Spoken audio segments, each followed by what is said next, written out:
You're listening to Strange by Nature, your guide to the strange, weird, unbelievable, and improbable wonders of the natural world.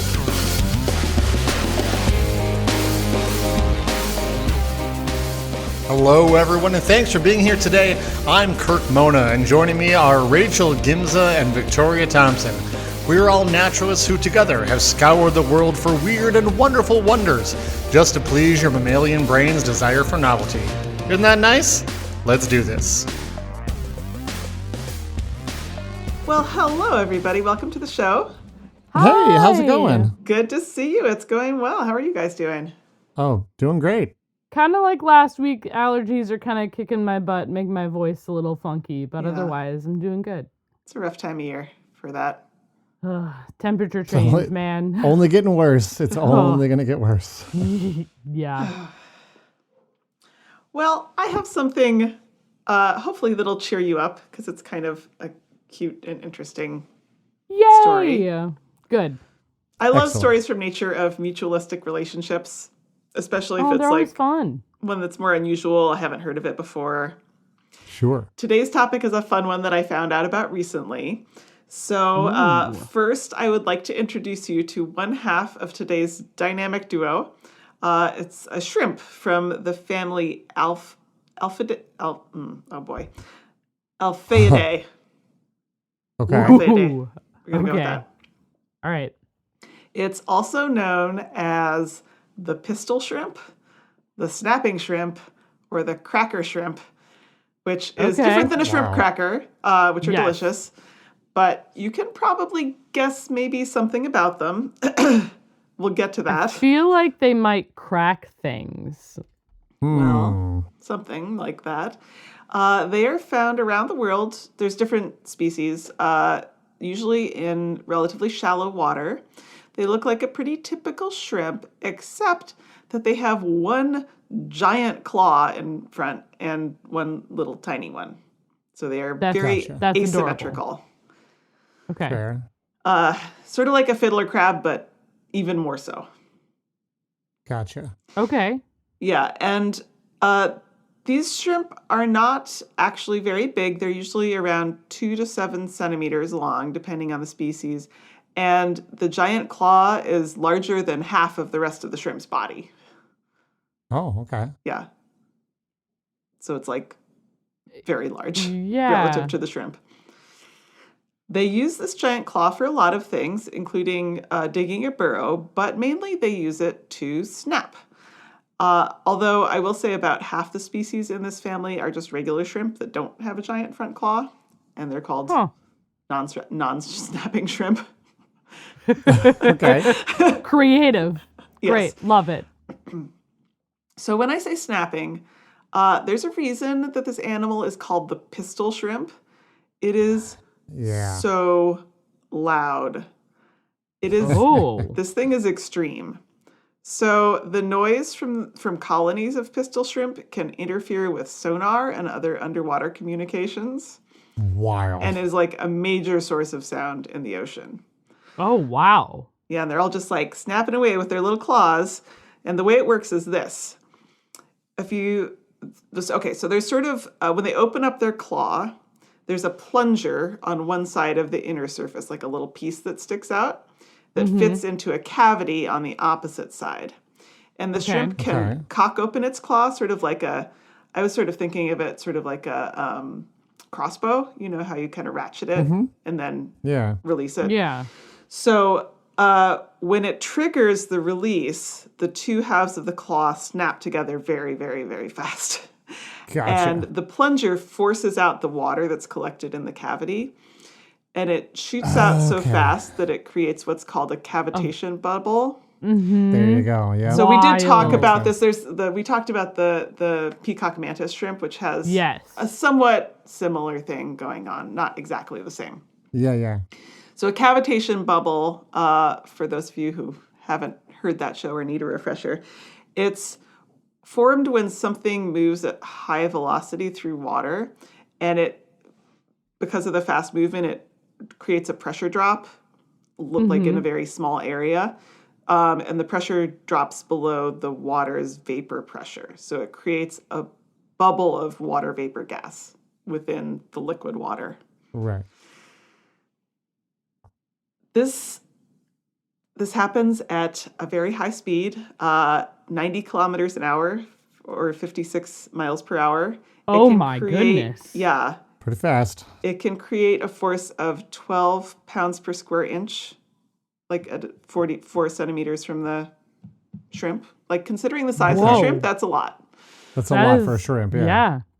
And the sound can be over 200 decibels. Although that sound is so loud. Sound is measured differently in water versus we talked about air that in the because show, the density of the material makes a difference to how perceptibly loud it is.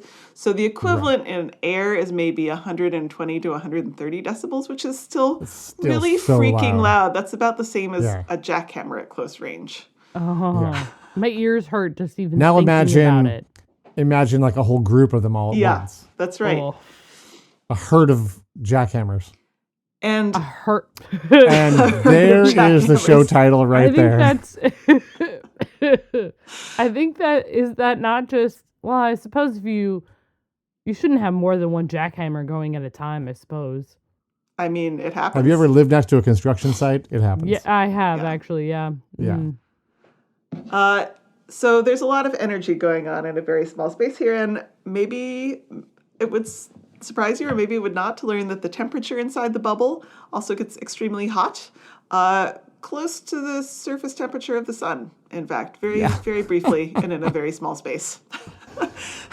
Oh boy. That tracks. Yep. Sure. So cool. So this is all so amazing. Yeah. I love nature so much. We should do a podcast about this. We should. Oh, yeah, it's a great idea, Kirk. Oh, man. Thanks. So the snapping can be used for a lot of things: offense, defense, communication, and construction. I mentioned that they build burrows. Mm-hmm. How simple. Love it. Yes. Also, I couldn't find like a good spot to stick this in, so I'm just going to mention it now. They can regenerate the claw if they lose the big claw, but it regenerates on the other side. What? So, like, if their big claw's on the right and they lose it, they'll grow a big claw on the left. That's will they grow weird. it, or will the one on the left will like the one on the left bigger? grows to be the big claw? Yeah. That's wild. That's not. I think normal. I've heard of that with some other ones too. Like that's a thing. It's so not cool. a hugely common thing, though. I love it. Keep going. Yeah. Phenomenal. So, of course, they use it to kill their prey. Also, it can break small glass jars placed near the shrimp. Not surprised. So cool. Wait. Victoria, I might be jumping the gun here. You're talking about this shrimp, and it's already amazing and strange. You started with a mutualistic relationship, and this is one half of the...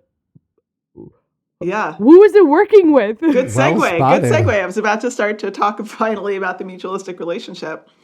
Oh, good. So here's the thing. Pistol shrimp have extremely poor eyesight. Their heads are covered... Seems dangerous. Their heads are covered by an extension of their carapace called an orbital hood. And in the species that have the strongest and loudest snaps, it actually completely covers their eyes. And we think this is because it is actually preventing neurotrauma by protecting them from the shock waves that other shrimp produce. It's got a helmet. It's got a helmet. Nice. That's phenomenal. Love it. Yeah, but with that thing over their eyes, they can't see very much. So here's where the partnership comes in. Many pistol shrimp species form relationships with fish, particularly gobies, which are a group of type of fish. Yeah. Gobies, like, I didn't look that much into gobies. They're like pretty standard fish. There's not that much that's all that weird about them. But they are bad at digging, but they like to have a burrow to protect themselves. Pistol shrimp are great at digging burrows. So they can share. And the goby uses its better eyesight to be on the lookout for dangers. If it spots something dangerous, it uses a special tail signal to signal to the shrimp, which, like, if it's out of the burrow, it has these very long antennae, and it always has one of the antennae sort of just brushing the goby. Oh, wow. So then they go both hide in the burrow together. And this is so cute. Some species of goby actually feed their shrimp by spitting food into the burrow for them. That's cute. That's very sweet. Kirk looks a little grossed out. I don't know if it's cute. Yeah. Some of them I think may a also lot of just, gross like, things drop. are cute. Fair enough. Yeah. Some of them may just drop bits of food that the shrimp then pick up, but either way, they both get something out of it, and, it's like a match made in heaven. Surprisingly, given what I just said about the strength of the snap, people do keep these guys as pets. And I wouldn't want to keep that aquarium in my bedroom because you can hear the snapping. Yeah. And it apparently Feel- sounds like somebody tapping firmly on the glass of the aquarium with a pebble, or like somebody snapping their fingers. Nope. Maybe like a lucite aquarium might be... I'm just yeah, thinking good of, point. like, if you're in a room with windows, I would think that somebody was tapping on my window, and that sounds like a horror movie waiting to happen. Yeah. The fish is tapping from inside the room. Oh my god! Oh no! Oh no! That's all I got. Pistol shrimp that's and gobies. phenomenal. Love it. All right, so I got Very fun. I got some good information from Tropical Fish Magazine, from Wikipedia, from BBC News, and from Texas A&M University. Nice. We're going to take a short break, and when we come back, it'll be Kirk.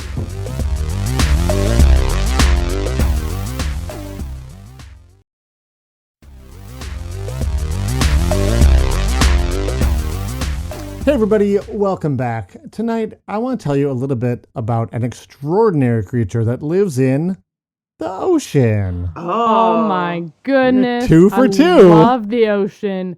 I know. Now, if you want to be scientific about this, we are talking about Enyipniastes eximia. Oh boy. Good That's job, the critter we're Kirk. talking about. I mean, it That sounds like you did a good job. I haven't seen that. feels, we're going to go with it. We're going to say, yep, Yeah. that's it. Now, that sounds like kind of a boring name, but it means Sure. remarkable dreamer. Oh. Okay. Which is, okay, so fine. That's actually a pretty great scientific name, remarkable dreamer. Yeah. But dear friends, Oh no. dear listeners, What is it? the common name What is it? so much better. Okay. This week, I'm my friends, excited. I am talking about the poop-powered, see-through, headless chicken monster. I love this so much. A sentence the I did not think I see-through would ever say in my name. headless. Poop powered. You forgot Poop poop powered. powered. Yeah, poop-powered, see-through, headless chicken monster. Phenomenal. What? Yeah. What creature Is is this? Yeah. It's not a chicken. No. The headless chicken monster is actually the common name. I guess really anyone can just make up any common name they want. It has a whole bunch of other ones, but I'm not even going to mention them. I fully support I'm this all one in on this being one. what everyone calls it. I will say the poop-powered see-through part is more of a description than actually part of the name, and I just added that in because it's so evocative and provocative, and I really couldn't avoid tacking it on. So the question So that fun. I'm sure you have is, what is a headless chicken monster? Yep. I have. Hey, Kirk. Yeah. What is a headless chicken monster other than There you go. a headless chicken? Yeah. So first off, if you're perhaps worried about encountering a headless chicken monster while swimming in the ocean, fret not. You probably are not swimming in the waters around Antarctica. Oh, no, Correct? I am not. No. Yeah. Headless chicken monsters also don't hang out at the surface. They only live at depths below 500 meters or 1,600 feet. They can be found as deep as 6,000 meters or What? approximately 19,600 feet deep in the ocean. That's pretty deep. That's So, real deep. That's more not than a mile. places you usually That's find more people. than a couple miles. Yeah, it's so far down. Headless chicken monsters were discovered on a pretty famous expedition. They were first discovered during the voyage of the HMS Challenger. And interestingly, this is the same ship that the Challenger space shuttle was named after, and what the Challenger Deep was named after that Victoria talked about just recently, and what the submersible, the Deep Sea Challenger, was named after that I talked about in some of the bonus material for our patrons on that same show. So this creature has technically been known about since the 1870s. Okay. But you won't find references to the Headless Chicken Monster in books from back then.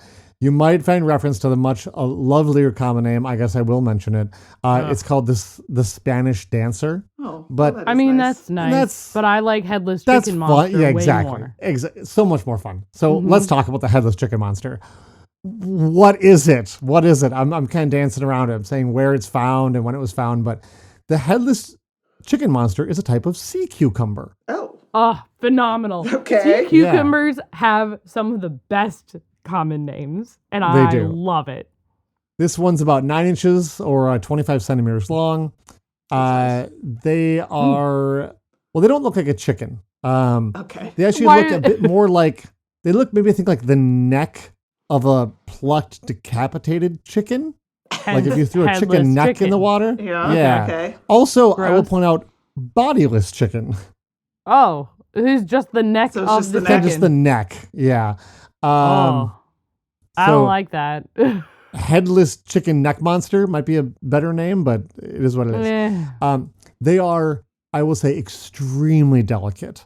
A lot of the ones that were, brought up from the deep, basically, in studies, it was hard to even tell what they really looked like because they just kind of deflate and turn into like a blobby The mess. pressure If you bring them in up. and of itself, just no way. Like I said, they're very delicate. They have a very thin skin that's translucent, so you can actually see right through to their internal organs, which, to be fair, is largely just like a coiled up intestine. They're not completely transparent or translucent, though. Like, they do have coloration. They're anywhere from bright pink to a deep reddish brown, which again, this lends to the whole Headless Chicken Monster name. Yeah. They also have small tentacles around their mouth, which is the spot where presumably the missing chicken head would be. And they feature swimming fins, which is pretty interesting for a sea cucumber. They have one those tend to be stationary. Yeah, just stay on the bottom. They are not stationary. They have one circular fin on their top side that kind of goes around their, like, essentially their head. And then they have a flatter fin on their posterior. And the ability to swim means that they can move up to 100 meters up in the water column to move around to find food and avoid predators. And they basically can move by flapping their fins or using their small tentacles to pull themselves through the current, which is just fascinating. Nature That's truly wild. is amazing. Yeah. You think you know about something like a sea cucumber, and right? then here's this thing. Yeah. Now, these animals, they feed exclusively on marine snow, which is something that I think Rachel talked about. Oh, I've definitely talked about marine snow. Marine snow is all the detritus that falls from above and rains or snows down on the seafloor. Hint, it's mostly poop from other animals, which is why that's what they're feeding on, which is why I say they are poop-powered. Though also, you are not wrong. Skin-powered, dead stuff-powered. They're just eating detritus that rains. I shouldn't say, not rains, snows down, since it's marine snow. But being able to not be on the seafloor is probably a good thing, because the seafloor is apparently a dangerous place to be.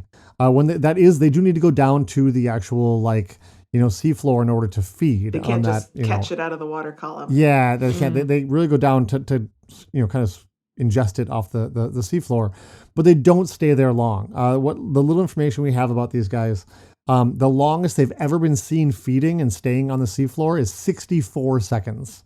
Oh, wow. That's really so quick. They absolutely gorge Just hoovering and it then up. get the heck out of there. They actually excrete out the purified, essentially sand afterwards. So they play a role in churning up the bottom of the seafloor and nutrient cycling and whatnot. That's awesome. But they basically gorge on food and then return to the much safer water column. Now, if they encounter a predator down on the seafloor, or I guess this would be working the water column as well, they have a fascinating trick up their sleeve. Now, keep in mind, these creatures are feeding down at the depths of 6,000 meters. So that is well past the midnight zone, and we're into the abyss zone. There is absolutely no light down there from the surface. And that makes the defense these creatures have so very interesting. They have the ability to bioluminesce, like a number of animals at that depth do. Yeah. And they can make their entire gelatinous skin glow. And that may seem like a really bad idea if you're worried about being eaten, because you're kind of being, hey, look at me. But the glowing is only half of the strategy. When disturbed, they can glow and simultaneously slough off their skin, leaving it behind, glowing in the water while they sneak away unseen. I mean, that is genius, wild. but also so gross. Super gross, but super cool. So if whatever disturbed them is a predator, it will naturally attack the glowing mass of gelatinous skin and not pay attention to the now nearly invisible sea cucumber that is flying away. It could be a little snack for them. Exactly. Yeah, I there's guess some nutrients there, probably. Exactly. It's like it's a nutritious little snack for whatever is attacking it. So in my mind, it's kind of a win-win. Now, on a final note, that's kind of neat about these guys. While they were first seen and recorded back in the 1800s, because they live so deep, the first time they were ever seen at depth, like in their native habitat, where we could actually see what they really look like, not in the out of the water, and we could study how they behave, was only in 2018. Oh, wow. Whoa. Yeah. So we are still learning a lot about these fascinating little monsters. Oh, I love it so much. Yeah. So my sources for this were BBC Science Focus and Wikipedia. Thanks, All right, Kirk. thank you. Yeah, they're really cute. Be sure to subscribe again to our free newsletter, our email that comes out every week that has our show notes. It has photos of all the stuff we talk about. So if you want to see the Headless Chicken Monster, I'm sure Rachel will have pulled together a photo for you. Oh, yeah. And if you don't want an email, which I understand, you can go over to our social media as well, and there will be a fun photo there. But our newsletter is so much more fun. It is. Yes. Cool. Well, let's do this. Let's take a break. And then when we come back, Rachel's going to round out the show.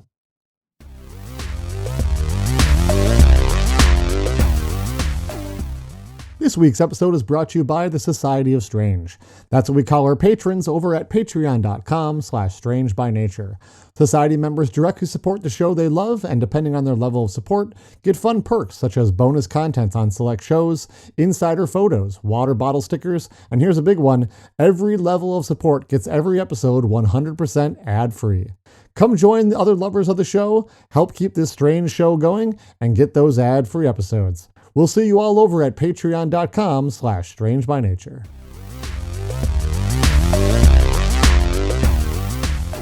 All right. Welcome back to the show, everyone.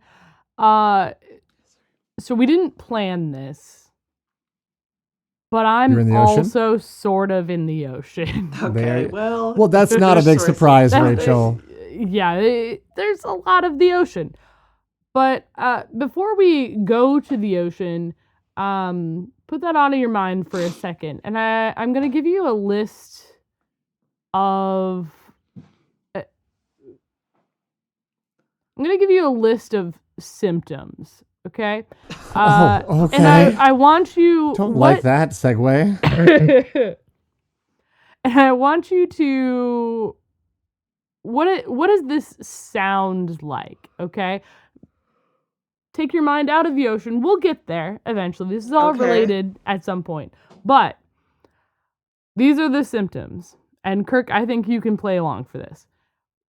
You come across someone and they seem to have difficulty concentrating.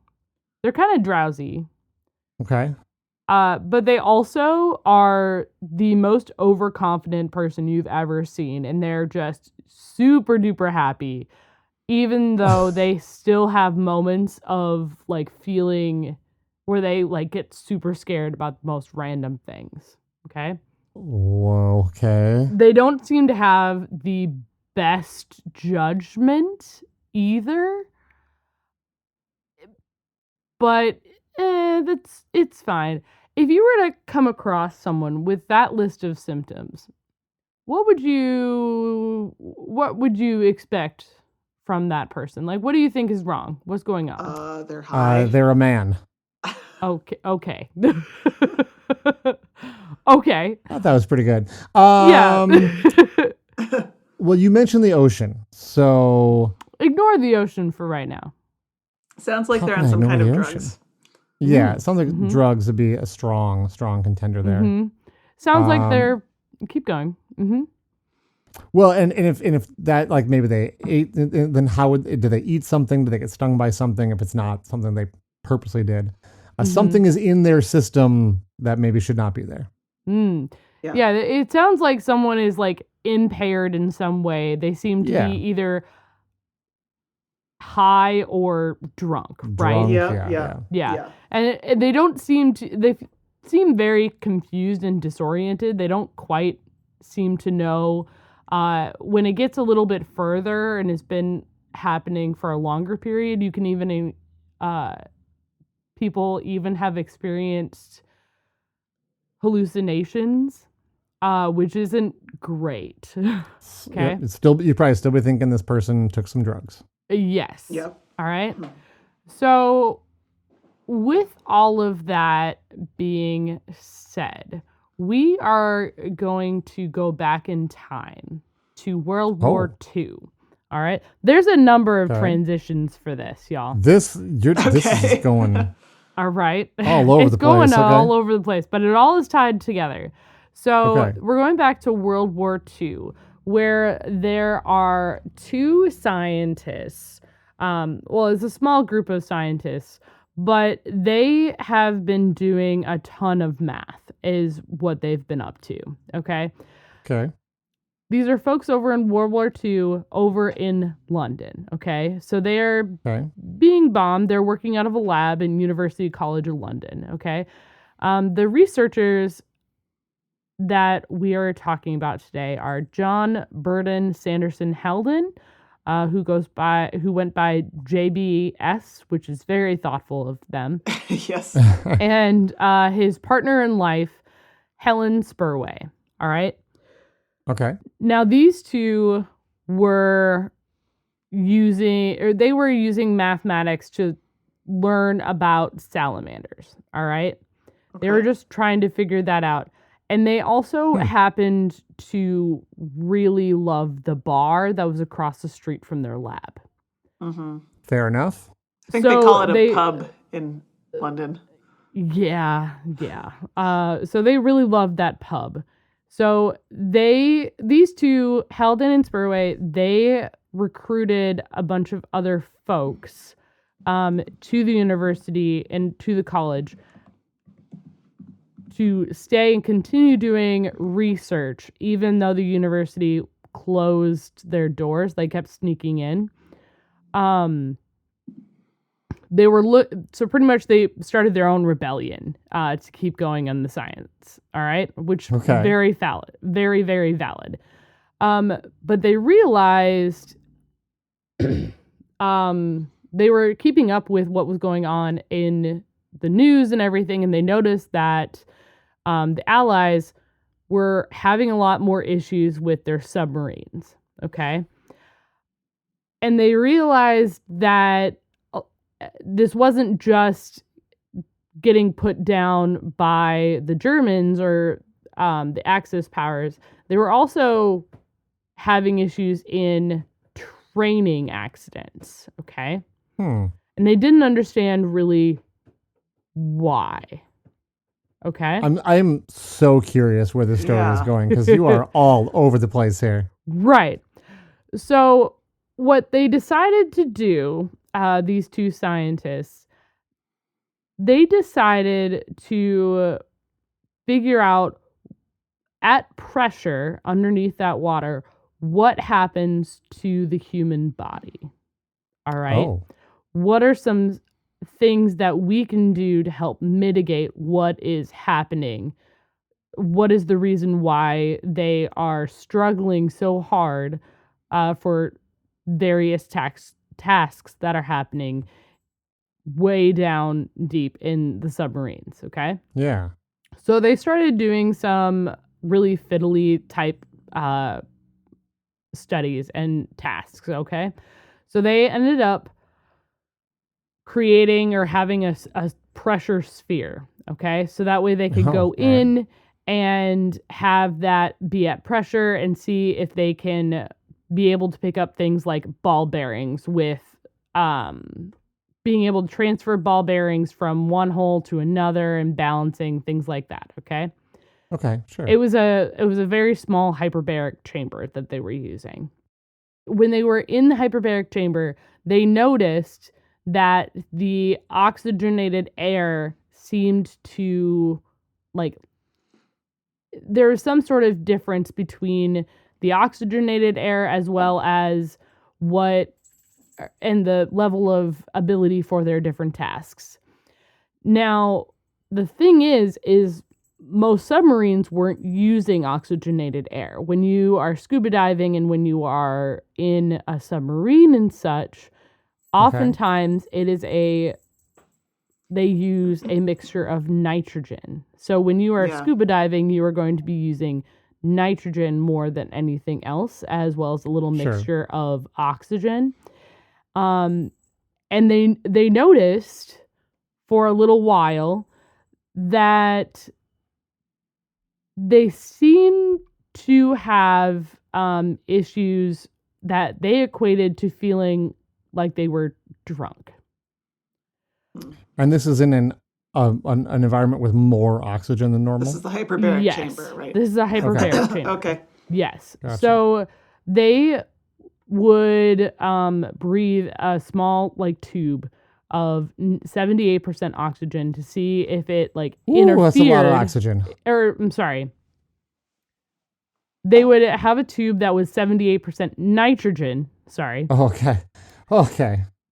And see if it interfered with their ability to manipulate any of the ball bearings and such, okay? As well as completing math and all of that. Sure. And what they ended up being able to find out is they found out at what depth something that had been kind of known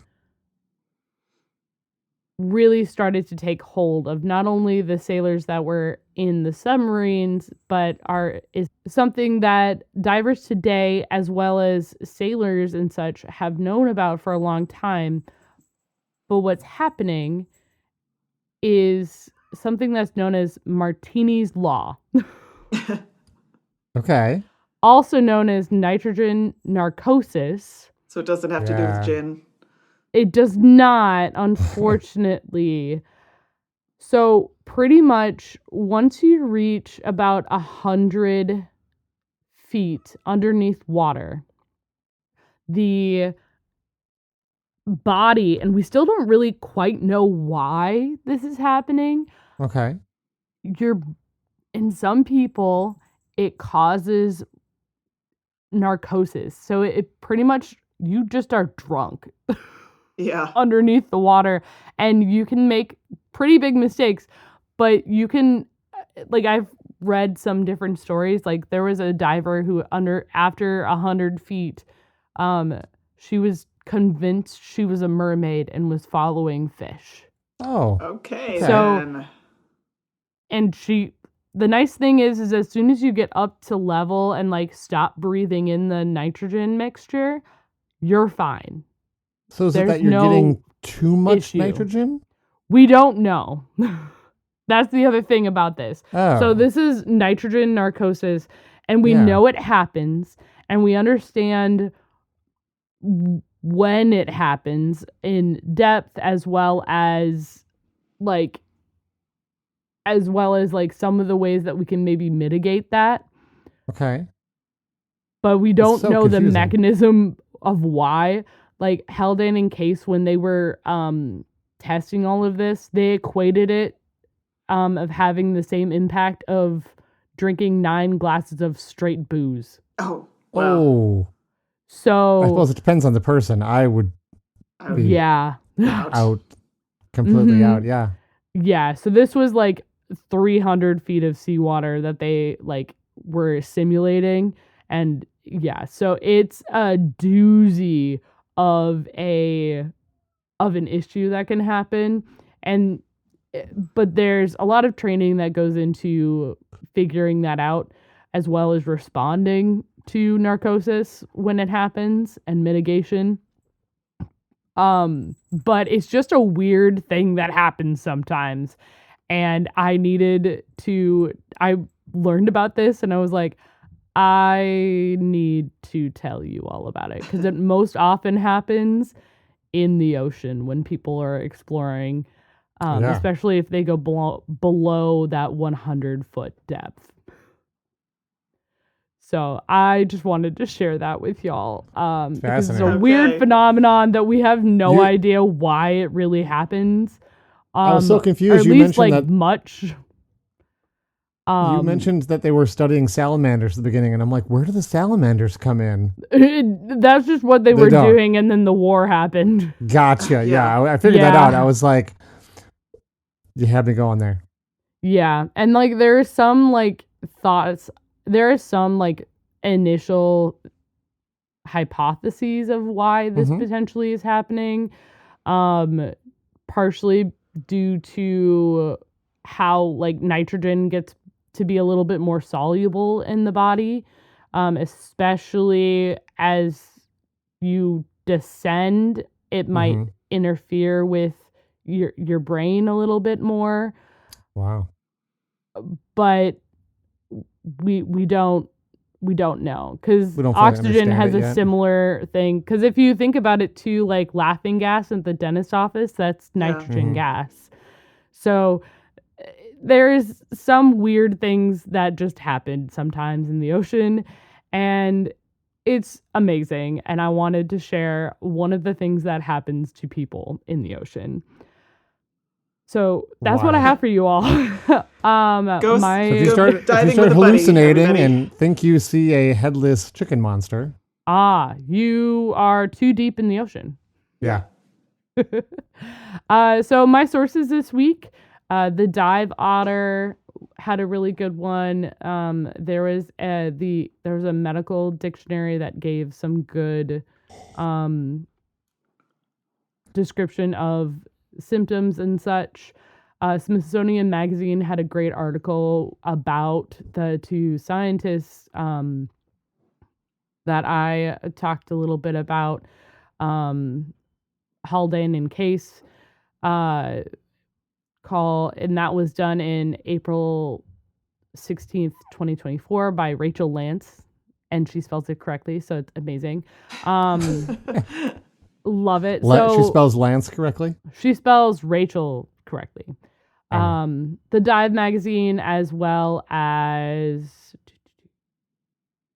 PADI, which is actually like PADI is the acronym for a diving company. So they had a really great article about all of that.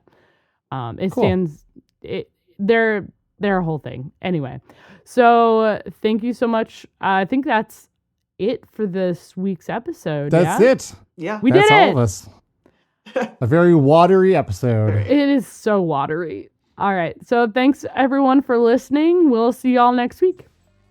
Bye-bye. Bye. Bye. At least I didn't say it was a very moist episode. Oh, God.